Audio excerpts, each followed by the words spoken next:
Rồi ngã chui thì chui. Rồi áp bó này.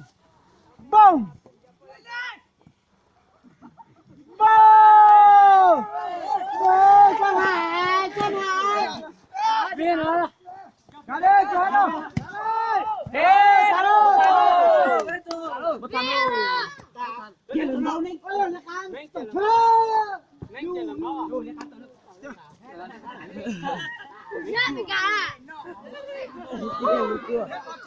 Kia là bó. Kia là bó tay dài rồi.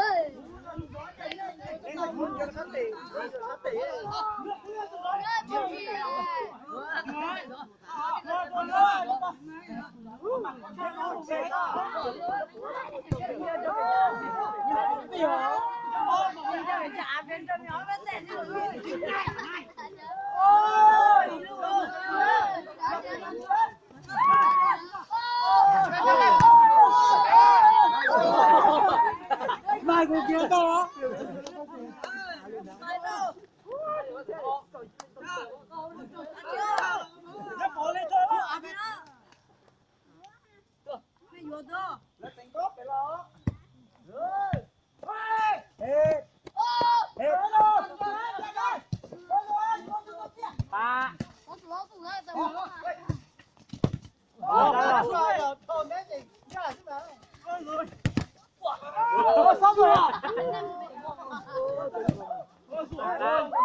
Đi luôn.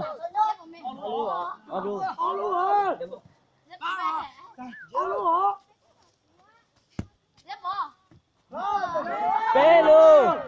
Cái nó cũng có khả nhé rồi. Cái nó bút được con lò. Hôm nay chúng ta. Tay lời ta. Wow.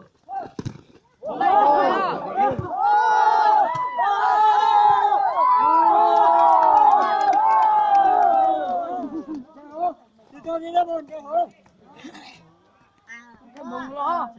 Hoa nè.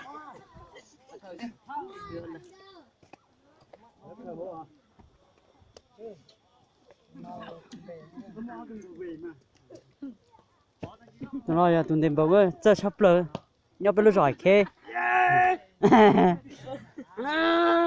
xa xỉ mà bỏ xa lâu mà bỏ thay đẹp quá xỉ lò tu đẹp quá lò tu ra lò dài không có chống có tay chơi ôi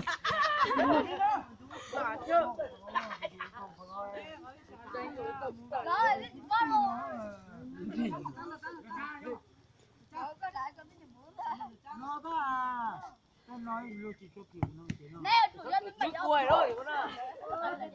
Cái bản luôn.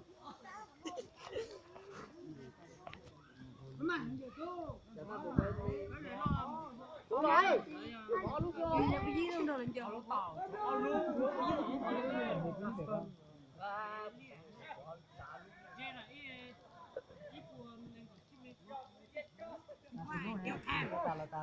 Nhiều có táo lúc mê luôn à. Mẹ cái đá đá hành tới trà chứ ba trà ơi ôi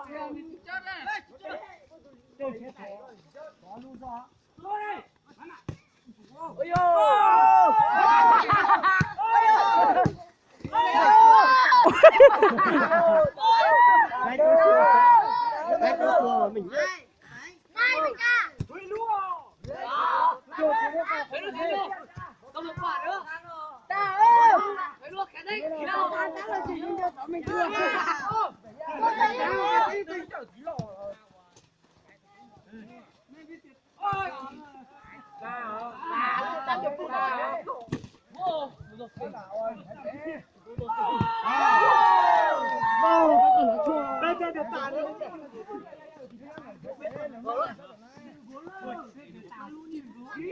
Phải trả cho người.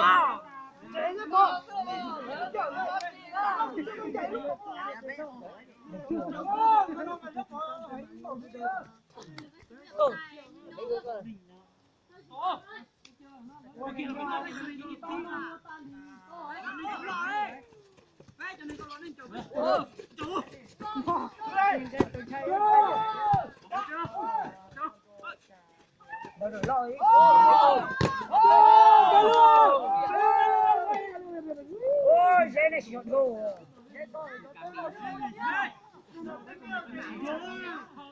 mét vừa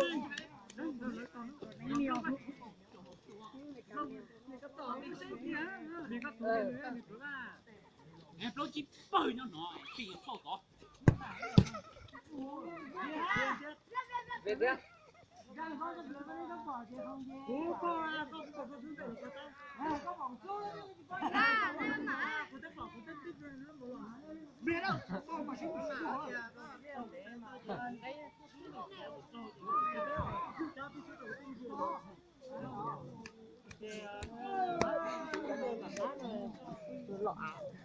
thế là nó là tuần tập bóng được hả thế cũng tròn phế nó tâm nó tham à ai da nó là ven tập bóng được hả thế nó ông nét thay chế đòn tờ và giải khé nữa bên đầu để giải chế à lúa dọc bên đồi phỏng vấn này thế sao à nó nói tuần tập bóng là giờ nó là bên đồi đầu bụng giao lưu xin ha có là rẻ nè hành gia cũng là để cười thế đó để nó cũng một hả thì tôi nói nên chờ rồi à nó cho đội tuyển nó rò bù phong lấy cái đội tuyển nó rò sinh ơi rồi xây nên rồi một phần nữa bé rồi hắn trời to lên giờ cho ê có